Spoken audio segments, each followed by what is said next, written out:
So hi, I'm Rishodit, and in today's video we are going to discuss the process of human resource planning.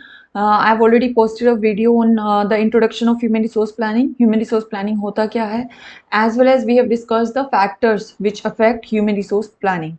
Okay, so in this video we will only going to discuss the complete process. Step by step procedure क्या रहता है human resource planning को conduct करने का. And if you want to understand any other concept from human resource management, then you may just go and check out this playlist on human resource management, which is going on this channel, Rishodit YouTube channel. So the link of the playlist will be given below in the description box. So let's just start discussing today's topic now. This is the complete human resource planning process. ठीक है, अगर हम model की बात करें तो आपका usually ये मॉडल जो है वो डिस्कस किया जाता है, कंसिडर किया जाता है ह्यूमन रिसोर्स प्लानिंग के लिए. तो इसमें जो है मेन दो चीज़ें आती हैं जो आपने देखनी है. One is HR needs forecast and one is HR supply forecast. ठीक है, तो यहाँ से जो है आपकी प्लानिंग शुरू होती है. ह्यूमन रिसोर्स प्लानिंग होता क्या है, मैन पावर को प्लान करना. ठीक है, पर्सनल की रिक्वायरमेंट्स को प्लान करना कि हमें फ्यूचर में कितने लोग चाहिए होंगे, किस किस टाइप के लोग चाहिए होंगे, क्या उनमें स्किल्स होनी चाहिए, किस किस लेवल पे, किस किस डिपार्टमेंट में. ये सब जो पूरा मैन पावर रिक्वायरमेंट को आप जब एस्टिमेट करते हो ना, फोरकास्ट करते हो, तो उसको हम क्या बोल देते हैं, ह्यूमन रिसोर्स प्लानिंग. ओके, तो अब ह्यूमन रिसोर्स प्लानिंग में आपने मेन दो चीजें क्या करनी है. एक तो HR की नीड को फोरकास्ट करना है. नीड्स मतलब जो अभी मैंने बताया आपको कि किन किन लोगों की जरूरत पड़ेगी, किस किस टाइप के लोगों की जरूरत पड़ेगी. तो ये बेसिकली बात कर रहा है आपकी डिमांड के बारे में. ठीक है, नीड के बारे में, किन किन लोगों की डिमांड होगी. सप्लाई बात करती है कि वो लोग अवेलेबल कहाँ से होंगे. ऑर्गेनाइजेशन के अंदर से वो लोग आपको मिलेंगे या ऑर्गेनाइजेशन के बाहर से आपको वो लोग मिलेंगे. क्या मीन्स एंड मेथड्स रहेंगे, उन लोगों को बेसिकली आप कैसे अपने ऑर्गेनाइजेशन में उन पोस्ट पर या उन जॉब्स पर अपॉइंट करेंगे. ठीक है, तो सप्लाई और demand, once you have forecasted both of these things, आपने इन दोनों को एस्टिमेट कर लिया. उसके बाद आपने सिंपली इन दोनों को क्या करना है, मैच करना है. ठीक है, मैच करके आपको दो पॉसिबिलिटीज नजर आएंगी. या तो आपके पास सरप्लस होगा या आपके पास शॉर्टेज होगी. ठीक है, सरप्लस का मतलब क्या है कि जो डिमांड है आपकी वो आपकी कम है और सप्लाई क्या है, ज्यादा है. जितने लोग चाहिए उससे ज्यादा लोग आपके पास अवेलेबल हैं, तो ऐसे में आपके पास सरप्लस हो जाएगा एम्प्लॉइज का. और अगर आपके पास डिमांड जो है वो ज्यादा है और सप्लाई है वो कम है, मतलब जितने लोग चाहिए हैं वो आपको ज्यादा लोग चाहिए लेकिन उतने लोग आपके पास मार्केट में अवेलेबल है नहीं, तो ऐसे में आपके पास शॉर्टेज हो जाएगी. लोगों की आपको ज्यादा जरूरत पड़ेगी, तो उसके लिए आपको डिफरेंट डिफरेंट मेथड्स अप्लाई करके जल्दी से जल्दी रिक्रूटमेंट्स करनी पड़ेंगी, हायरिंग्स करनी पड़ेंगी. ठीक है, तो अब ये जो सरप्लस और शॉर्टेज से रिलेटेड डिफरेंट डिफरेंट प्रोग्राम्स बनते हैं, प्लान्स बनते हैं, वो सब आपका किसका पार्ट बन जाएंगे, HR प्रोग्रामिंग का. ठीक है, अब HR प्रोग्राम्स बना लिए आपने, प्लान्स बना लिए, अब आपको उनको एक्शन में लेकर के आना है, तो इम्प्लीमेंटेशन पार्ट आ गया. इम्प्लीमेंटेशन कर लिया तो उसके बाद जो भी आपके रिजल्ट्स निकल करके आए, आपने उनको फाइनली क्या करना है, इवेल्युएट करना है, या आप कह सकते हैं कि कंट्रोल करना है. तो रिव्यू करने के बाद आपको फिर पता चलेगा कि अब आपके पास सरप्लस है या शॉर्टेज है. ठीक है, वही दोनों चीजें आपकी आ जाएंगी कि आपके पास सरप्लस आता है या शॉर्टेज आता है. अब पूरा सब कुछ करने के बाद भी अगर आपको सरप्लस दिखता है तो आप ले ऑफ्स कर सकते हैं, VRS प्रोवाइड कर सकते हैं अपने एम्प्लॉइज को. और अगर आपके पास शॉर्टेज जैसी कोई कंडीशन देखने को मिलती है तो आपको फर्दर फिर से क्या करना पड़ेगा, hirings and hirings and hirings. ठीक है, रिक्रूटमेंट्स करने पड़ेंगे ज्यादा से ज्यादा. तो ये जो आपका पूरा मॉडल है वो किसका मॉडल है, ह्यूमन रिसोर्स प्लानिंग का. आप बेसिकली क्या प्लान कर रहे हैं, अपना man power, personal, the size of personal you are planning. ठीक है, अब इन सबको, ये जो भी डिमांड है, प्रोग्राम्स है, इम्प्लीमेंटेशन है, सप्लाई है, ये जितनी भी चीजें अभी हमने डिस्कस की, इन सबको दो चीजें जो हैं वो कॉन्टिन्यूसली अफेक्ट करती हैं, इम्पैक्ट करती हैं. वो क्या है, वन इज दिस एनवायरमेंट, आपका ऑर्गेनाइजेशन का internal environment as well as external environment. दोनों में इतने ज्यादा फैक्टर्स प्रेजेंट हैं, एग्जिस्ट करते हैं, जो कि आपके इम्पैक्ट करेंगे इन सब डिफरेंट डिफरेंट फैक्टर्स को. और इसी के अलावा ऑर्गेनाइजेशनल ऑब्जेक्टिव्स और पॉलिसीज क्या हैं. टॉप मैनेजमेंट डेली नए पॉलिसीज को फॉर्मुलेट करता है, नए नए ऑब्जेक्टिव्स निकल करके आते हैं ऑर्गेनाइजेशन के. तो उन वो ऑब्जेक्टिव्स या पॉलिसीज भी जो हैं वो किसको इम्पैक्ट करेंगी, फर्दर HR की पॉलिसीज को. और HR की पॉलिसीज पे ही क्या डिपेंड करेगी, HR प्लानिंग. Okay, HRP.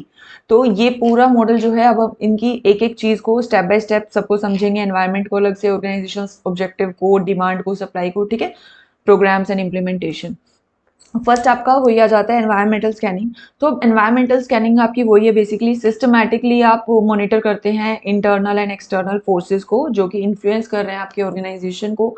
तो वैसे तो ये बहुत सारे होते हैं, जैसे कि पॉलिटिकल, सोशल, इकोनॉमिक के अलावा भी आपके सपोज डेमोग्राफिकल आ गए, यहाँ पे सोशल चेंजेस आ गए, टेक्नोलॉजिकल चेंजेस आ गए, ये सब आपके जो हैं वो एनवायरनमेंट में प्रेजेंट फैक्टर्स हैं, प्रेजेंट चेंजेस हैं जो कि टाइम टू टाइम आपके अंदर के सिस्टम को, एचआरपी को, ह्यूमन रिसोर्स की प्लानिंग को अफेक्ट करेंगे। जैसे कि पॉलिटिकल का मैं अगर एग्जांपल लूँ, तो सपोज पॉलिटिकल पार्टीज चेंज होती रहती है टाइम टू टाइम, तो अब स्पेसिफिक किसी टाइम पीरियड के लिए 5 साल के लिए कोई नई पॉलिटिकल पार्टी आ रही है, तो वो डिफरेंट डिफरेंट चेंजेस लेके आती है। इंडस्ट्रीज के standard set regulations and rules वो चेंज कर देती है। तो उससे क्या करना पड़ेगा, ह्यूमन रिसोर्स मैनेजर को उसी के अकॉर्डिंगली जो है अपना ह्यूमन रिसोर्स प्लान करना पड़ेगा। सोशल चेंजेस आपके क्या हो सकते हैं, जैसे सबसे बड़ा एग्जांपल इसका था कोविड-19। कोविड-19 जब आपका आया था तो उसमें ये इतना बड़ा सोशल चेंज था और ये इतना अनएंटिसिपेटेड था कि किसी ने भी इसके लिए कुछ प्री प्लान नहीं किया था, प्रोएक्टिवली किसी ऑर्गेनाइजेशन ने शायद इसके लिए प्लान नहीं किया होगा। तो उसमें सबने रिएक्टिव अप्रोच दिखाई थी। एचआर को बहुत क्विक डिसीजंस लेने पड़े, क्विकली और वास्टली उसको नए नए प्लान्स बनाने पड़े कि कैसे आपको अब एम्प्लॉइज को ले ऑफ करना है, क्योंकि बहुत से एम्प्लॉइज को आपने वर्क फ्रॉम होम भी, फ्लेक्सिबल अपॉर्चुनिटीज भी दी थी, वर्किंग अपॉर्चुनिटीज, लेकिन कुछ एम्प्लॉइज ऐसे भी थे कि जिनका वर्क प्रोफाइल कुछ ऐसा था कि वो वर्क फ्रॉम होम नहीं अफोर्ड कर सकते थे काम करना, तो उनको ऐसे केस में ले ऑफ भी करने पड़े। अगर आप अपने एम्प्लॉय को कुछ टेम्परेली ले ऑफ नहीं कर सकते हैं तो ऐसे में उनकी सैलरीज कट की गई थी, एंड स्पेसिफिकली प्राइवेट सेक्टर में तो ये बहुत ही ज्यादा देखने को मिला था। तो ये सब आपके क्या है, सोशल चेंजेस हैं जो कि इम्पैक्ट कर रहे हैं आपके ह्यूमन रिसोर्स में होने वाले फंक्शंस को। ह्यूमन रिसोर्स के साथ आप कैसे डील कर रहे हैं, उन चीजों को कौन अफेक्ट कर रहे हैं आप, सोशल चेंजेस। इसी टाइप से आपके इकोनॉमिक चेंजेस भी हो सकते हैं, जैसे कि इकोनॉमी में आपके मिनिमम वेज रेट जो है वो गवर्नमेंट ने चेंज कर दिए हैं। तो इससे अब आपका बजट जो है वो अफेक्ट होगा कि आप अपने एम्प्लॉइज पे कितना पैसा लगा सकते थे उनकी सैलरीज एंड वेजेस पे। अब वो अगर मिनिमम वेज रेट बढ़ गया है तो आपको प्रोबेबली हो सकता है कि कुछ नंबर ऑफ एम्प्लॉइज पे कट डाउन करना पड़े, क्योंकि जो बजट है ऑर्गेनाइजेशन का वो तो उतना ही रहेगा, है ना। तो ये सब आपके, तो मैंने सिर्फ 3 फैक्टर्स को, 3 वेरिएबल्स पे मैंने बात की है, पॉलिटिकल, सोशल और इकोनॉमिक। इसी टाइप से जैसे मैंने अभी आपको बताया कि डिफरेंट डिफरेंट काफी तरह के एनवायरनमेंट, काफी तरह के चेंजेस हो सकते हैं आपके एनवायरनमेंट में, तो वो आपको जो है स्कैन करना पड़ेगा before going into human resource planning. Next is your organisational objectives and policies. तो अब देखिए ऑर्गेनाइजेशनल ऑब्जेक्टिव्स एंड पॉलिसीज कैसे अफेक्ट करती हैं ना। सपोज ऑर्गेनाइजेशन ने कोई नया ऑब्जेक्टिव अपना लेकर के आए, ऑर्गेनाइजेशन का टॉप मैनेजमेंट कहता है कि अब मैं ग्लोबली भी अपने बिजनेस को एक्सपेंड करना चाह रहा हूँ। सपोज मैं अब, या फिर किसी और 2-3 स्टेट्स में अपनी नई नई ब्रांचेस खोल रहा हूँ, उसका प्रोडक्ट जो है वो ग्रो कर रहा है और वो अब उसको और ज्यादा मार्केट में अवेलेबल कराना चाहता है, तो वो सपोज 2-3 नई मार्केट्स में अपने डिपार्टमेंट्स को खोलना चाहता है, ठीक है। तो उसके लिए क्या होगा, एचआर के ऑब्जेक्टिव्स क्या होंगे। अब उन ऑर्गेनाइजेशनल ऑब्जेक्टिव से एचआर के ऑब्जेक्टिव्स फर्दर निकल करके आएंगे कि हमें अब उसमें डिफरेंट डिफरेंट नए नए फिनेंस हेड्स की जरूरत होगी, उन डिफरेंट डिफरेंट लोकेशंस पर हमें प्रोडक्शन चैनल्स की जरूरत होगी, प्रोडक्शन फैक्ट्रीज को ओपन करने की जरूरत होगी, या डिस्ट्रीब्यूशन चैनल्स क्या रखे जाएंगे, कौन उनको सेलिंग करेगा, कौन उनकी मार्केटिंग करेगा, अब इन न्यू मार्केट्स में उनको एस्टैब्लिश भी तो करना है ना। तो बेसिकली मैं आपको समझाना क्या चाह रही हूँ थ्रू दिस स्मॉल एग्जाम्पल, कि स्टार्टिंग पॉइंट जो होता है ना किसी भी एक्टिविटी का, स्टार्टिंग पॉइंट जहां से वो चीज जनरेट होती है, जहां से वो चीज एक्चुअली निकलती है, वो होता है ऑर्गेनाइजेशनल ऑब्जेक्टिव, ठीक है। सबसे पहले टॉप मैनेजमेंट आपकी कुछ ऑब्जेक्टिव्स डिसाइड करती है, कुछ स्ट्रेटजीज डिसाइड करती है। तो अब जो ये ऑर्गेनाइजेशनल ऑब्जेक्टिव हैं, इनसे फर्दर क्या बनता है, HR plan need to be based on organizational objective। तो once the organizational objectives are defined by the top management, पहले टॉप मैनेजमेंट डिफाइन कर दे ऑर्गेनाइजेशन ऑब्जेक्टिव को, तो उसके बाद एचआर डिपार्टमेंट क्या करता है, it must specify its objectives with regard to HR utilisation in the organisation, कि अब उस ऑर्गेनाइजेशन में एचआर के कॉन्टेक्स्ट में क्या नए ऑब्जेक्टिव्स बनाने हैं। अब ये किसका काम है, एचआर डिपार्टमेंट का। तो इन ऑर्गेनाइजेशनल ऑब्जेक्टिव से फर्दर क्या बनाए जाएंगे, एचआर के ऑब्जेक्टिव्स, ठीक है। वो कौन बनाएगा, एचआर डिपार्टमेंट। अब इन एचआर के ऑब्जेक्टिव से फर्दर फिर क्या बनाई जाएंगी, आपकी एचआर की पॉलिसीज, ठीक है। एचआर की पॉलिसीज ये कहां से आएंगी, एचआर के ऑब्जेक्टिव से। जैसे कि एचआर का ऑब्जेक्टिव अगर ये था कि हमें इंटरनली ही इंप्लॉइज को जो है अपनी पोजीशंस पे लेकर के आना है rather than sourcing people from outside the organisation. तो उसमें हमारी पॉलिसी क्या हो सकती है, प्रमोशंस हो सकते हैं, सक्सेशन प्लानिंग हो सकती है, इस टाइप की डिफरेंट डिफरेंट काफ़ी आपकी जो है ऑर्गेनाइजेशनल पॉलिसीज हैं, एचआर पॉलिसीज हैं, जो कि आपकी इन ऑर्गेनाइजेशन या एचआर ऑब्जेक्टिव्स को फुलफिल करने में आपकी हेल्प करेंगी। ठीक है, so in developing these objectives HR department has to formulate specific policies to address the following questions. अब ये कुछ स्पेसिफिक मैं चीजें डाल रही हूँ, ये आप एक जस्ट वन गो में रीड कर सकते हो, बुक में ये दिए हुए थे इसलिए मैंने यहाँ पे डाल दिए। तो उससे आपको एक आइडिया आ जाएगा कि किस किस टाइप की एचआर पॉलिसीज होती हैं, ऑर्गेनाइजेशनल पॉलिसीज होती हैं, जो कि आपकी ह्यूमन रिसोर्स प्लानिंग से कनेक्टेड हैं। Okay, so first is are vacancies to be filled by promotions from within और बाय हायरिंग फ्रॉम आउटसाइड, जो कि अभी मैंने आपको बताया सेम चीज की अंदर से ही हमें प्रमोशन कर करके लोगों जो अपने एग्जिस्टिंग एम्प्लॉइज हैं उन्हीं से ही जॉब पोजीशंस को फिल करना है, वैकेंसीज को, या फिर आउटसाइड से हम हायर करना चाहते हैं। ट्रेनिंग एंड डेवलपमेंट ऑब्जेक्टिव्स क्या हैं, तो वो भी एचआरपी ऑब्जेक्टिव से कैसे हम उनको इंटीग्रेट करेंगे। यूनियन कंस्ट्रेंट्स क्या क्या आ सकते हैं एचआरपी में और उनको फिर हैंडल कैसे करना है, अगर कोई यूनियन बीच में कुछ भी बाधा डाल रहा है, वो कुछ भी उसमें प्रोटेस्ट कर रहा है, तो उसको हम कैसे टैकल करेंगे।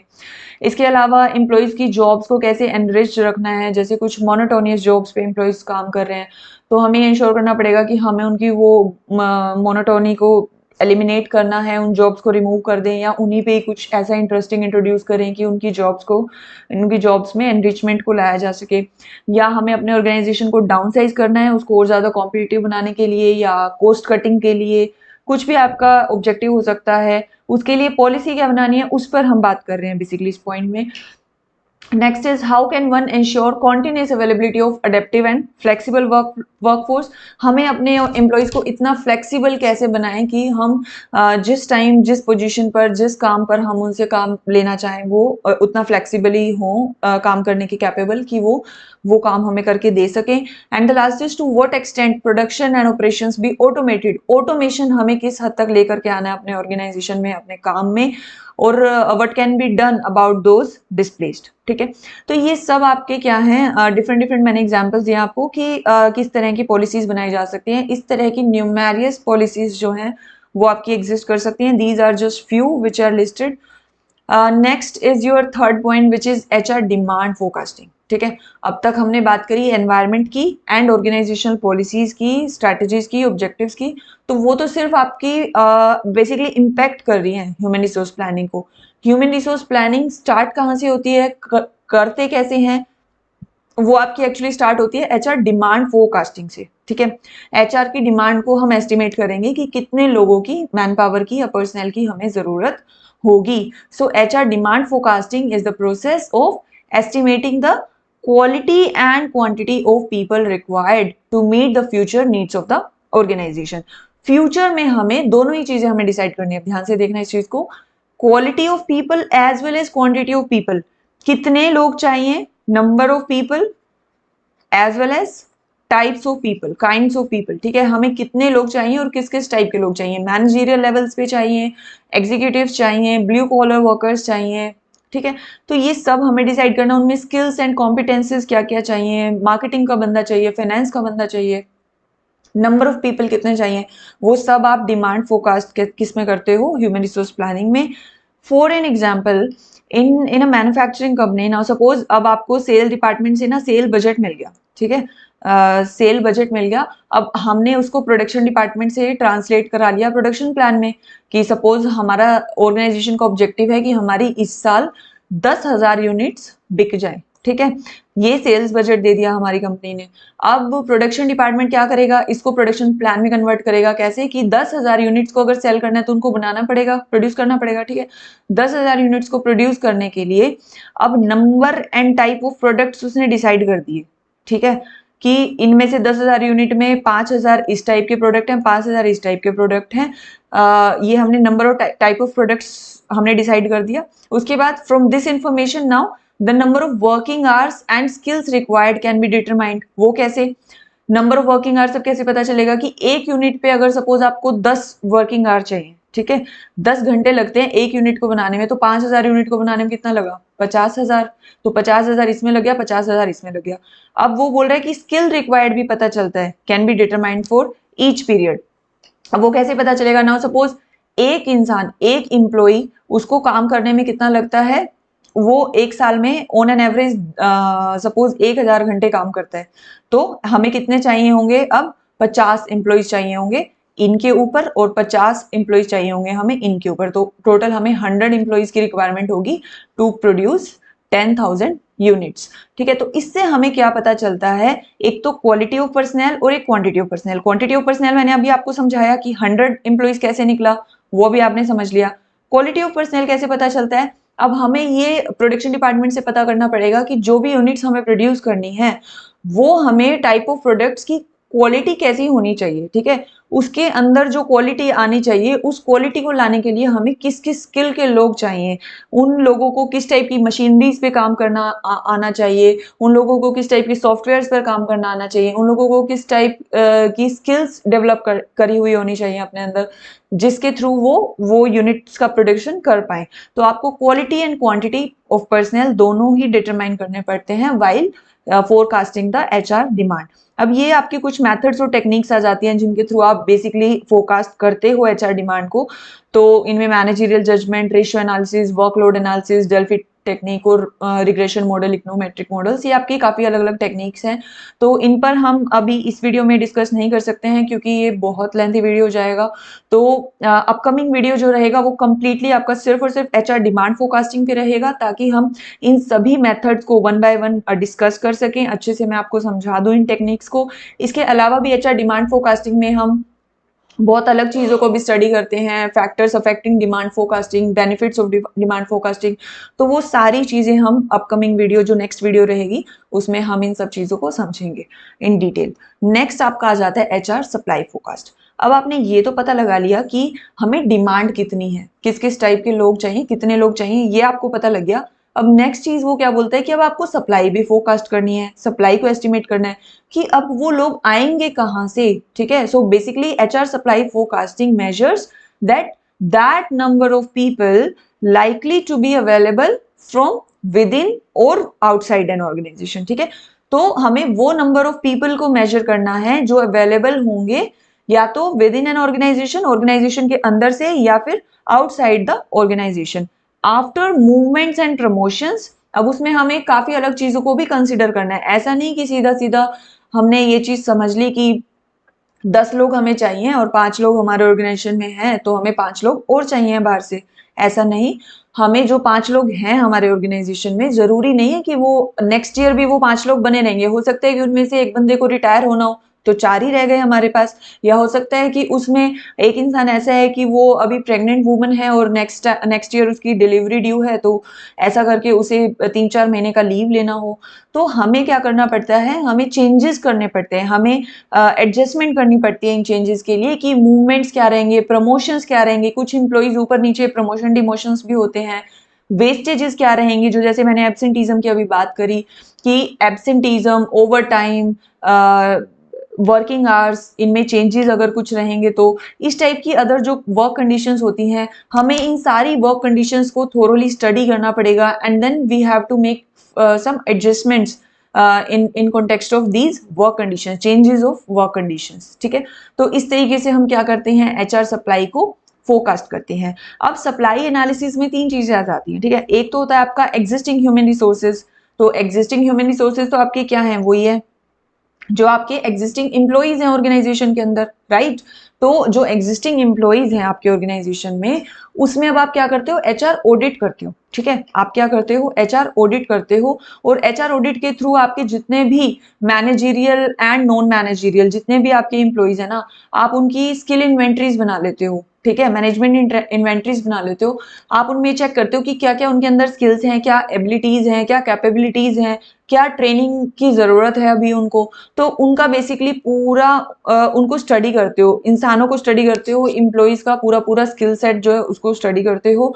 तो ये तो हो गया कि सप्लाई एनालिसिस में आप एग्जिस्टिंग ह्यूमन रिसोर्सेज को एनालाइज कर रहे हो। ठीक है, नेक्स्ट आपका आ जाता है इंटरनल सोर्सेज ऑफ सप्लाई को एनालाइज करना। इंटरनल सोर्सेज ऑफ सप्लाई आपके क्या है, अब ये क्या हो सकता है, जैसे सपोज आपका कोई एग्जिस्टिंग एम्प्लॉई है, उससे आपको ये पता चला एनालिसिस करने पे कि वो नेक्स्ट ईयर कोई 2-4 ऐसे रेफरेंसेस ले आएगा जो उसके जानकार बंदे हैं। तो अब बंदे तो आप बाहर से ही हायर कर रहे हो, लेकिन वो रेफरेंस आपको उनका कहां से मिल रहा है, इंटरनल एम्प्लॉय से ही, ठीक है। तो वो इंटरनल सोर्स हो गया सप्लाई का। इसके अलावा भी जैसे सक्सेशन प्लानिंग है, तो ये भी एक बहुत बड़ा एग्जाम्पल है इंटरनल सोर्स का, कि आप क्या कर रहे हो, आपको अपने ऑर्गेनाइजेशन में ही किसी बंदे का ये पता चल रहा है कि हाँ ये काफी कैपेबल बंदा है, और इसको अगर हम थोड़ा बहुत 6 महीने 1 साल अगर ये स्पेसिफिक ट्रेनिंग दे दें, या जॉब रोटेशंस के थ्रू हम इसको ये चीजें सिखा दें, या एक टॉप मैनेजर के साथ उसको एज एन असिस्टेंट अपॉइंट कर दें कुछ टाइम के लिए, तो वो ये चीजें स्लोली ग्रेजुअली सीख जाएगा।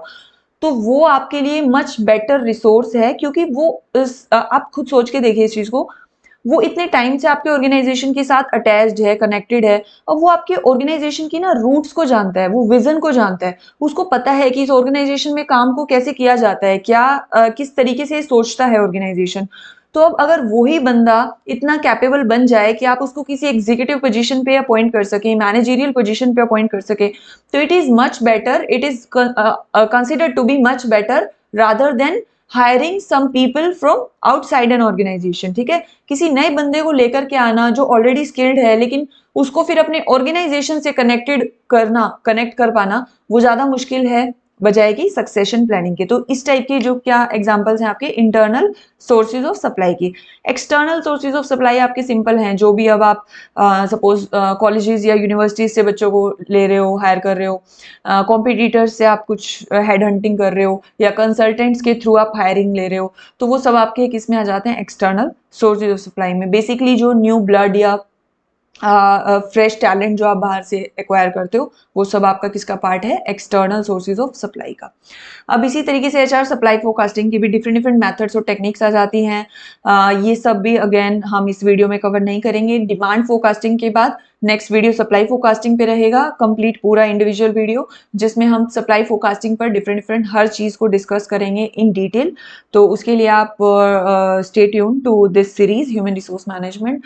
Now next step is your HR programming. Now once you have analyzed well the demand and supply, अब आपने इन दोनों चीजों को estimate कर लिया, डिमांड और सप्लाई को, अब नेक्स्ट स्टेप आपका क्या जाता है, अब आप इन दोनों को मैच करते हो, ठीक है। डिमांड और सप्लाई को क्या करोगे, मैच करोगे, तो उससे आपको पता चलेगा कि डिमांड ज्यादा है या सप्लाई ज्यादा है। तो अगर आपका डिमांड ज्यादा है सप्लाई से, मतलब जितने लोग अवेलेबल हैं मार्केट में उससे कहीं ज्यादा आपको चाहिए, उससे कहीं ज्यादा डिमांड है, तो इसकी क्या सिचुएशन निकल करके आएगी, शॉर्टेज, ठीक है। आपके पास शॉर्टेज हो जाएगी इंप्लॉइज की, तो ऐसे केस में आपको क्या करना पड़ेगा, हायरिंग करनी पड़ेगी, रिक्रूटमेंट करनी पड़ेगी। दूसरा केस आपका क्या बन सकता है कि सप्लाई कम है और डिमांड ज्यादा है, ठीक है। सॉरी, डिमांड कम है और सप्लाई ज्यादा है, मतलब आपको उतने लोग चाहिए नहीं है जिससे ज्यादा आपके पास अवेलेबल हो गए हैं ऑर्गेनाइजेशन के अंदर। तो ऐसे केस में आपके पास सरप्लस में इंप्लॉय हो जाएंगे। तो अब आपको क्या करना पड़ेगा, अब आपको अकॉर्डिंगली डिफरेंट स्टेप्स लेने पड़ेंगे।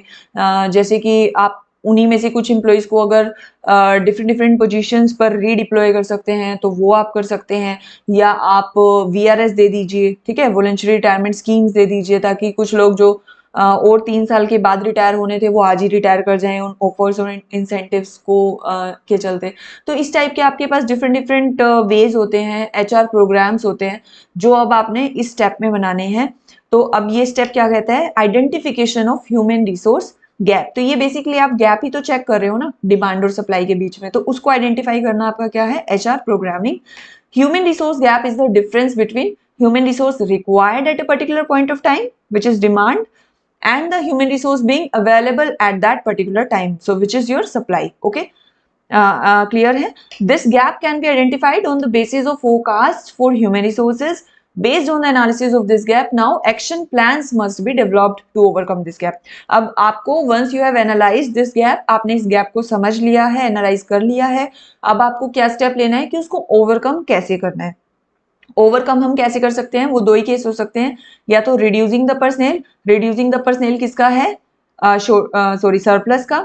रिड्यूसिंग द पर्सनेल किसका है, सरप्लस का। ये आप सरप्लस के केस में क्या करेंगे, रिड्यूस कर देंगे पर्सनेल को। और increasing and recruiting the personnel किसका है, शॉर्टेज का, कि अगर शॉर्टेज हो रही है तो आप रिक्रूट करेंगे या इंक्रीज करेंगे अपने नंबर ऑफ पर्सनल को। तो ये एक देखिए, जैसे मैंने एक सैम्पल फॉर्म अटैच किया है, आप और बेटर समझ पाएंगे। जैसे simple different different job titles हैं आपके, कि असिस्टेंट ऑपरेशन मैनेजर की एक जॉब है, फिनेंस मैनेजर की एक जॉब है।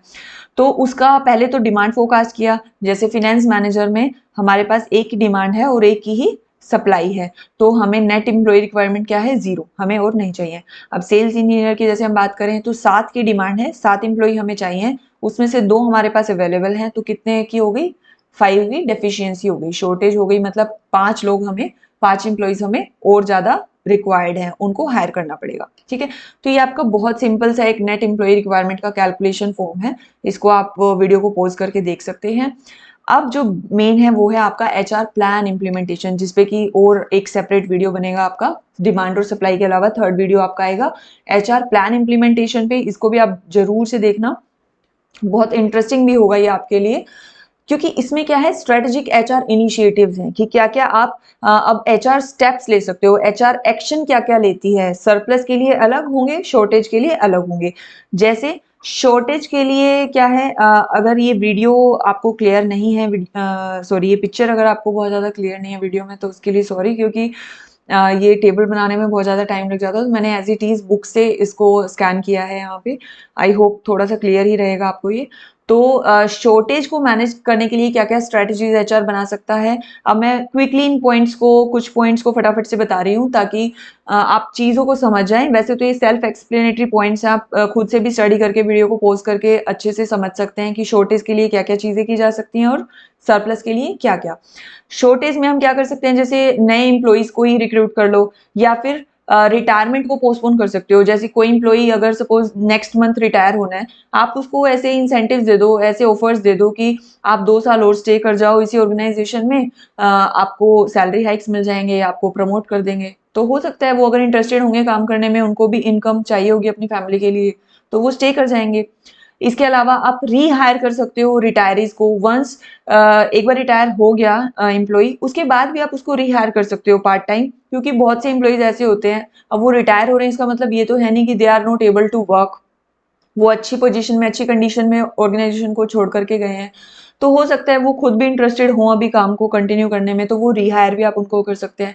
इसके अलावा आपको अटेम्प्ट करना है टू रिड्यूस टर्नओवर। ठीक है, टर्नओवर जितना ज्यादा ज्यादा आप कम करोगे, उतने ही कम एम्प्लॉइज आपके ऑर्गेनाइजेशन को छोड़ करके जाएंगे, तो अपने आप ही शॉर्टेज नहीं होगी, है ना।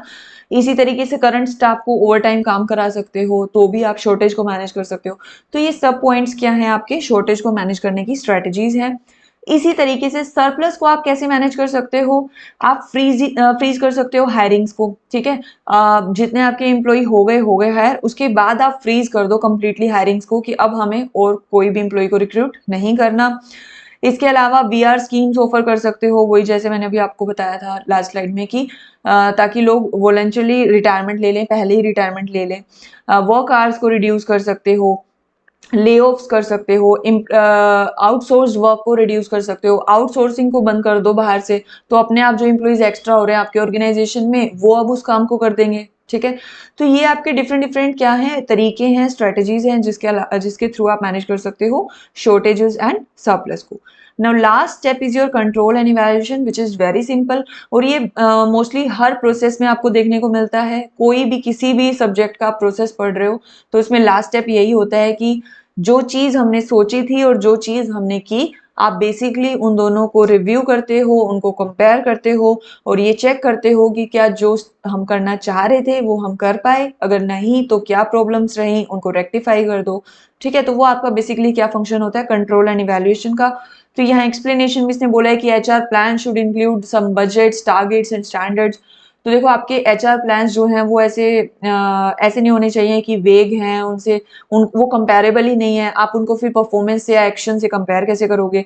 तो वो थोड़ा बजट की फॉर्म में होना चाहिए, कोई टारगेट होने चाहिए, स्टैंडर्ड्स होने चाहिए, ताकि जिनको आप फर्दर क्या कर सको, रिपोर्टिंग प्रोसीजर ऐसे एस्टैब्लिश हो जाएंगे जिनको हम फर्दर कंपेयर कर सकेंगे अगेंस्ट द अचीवमेंट्स। ठीक है, जो आप अचीव करेंगे, एचआर डिपार्टमेंट जो एचआर प्लानिंग के थ्रू जो भी अचीव करेगा, उसको अब हम इन स्टैंडर्ड्स के थ्रू क्या करेंगे, स्टैंडर्ड के अगेंस्ट कंपेयर करेंगे और इवैल्यूएट करेंगे हमारे पूरे ह्यूमन रिसोर्स प्लानिंग के प्रोसेस को। सो आई रियली होप आपको ह्यूमन रिसोर्स प्लानिंग का पूरा प्रोसेस अच्छे से समझ आ गया होगा। And if you like this video, please like, share and subscribe, and thank you for watching.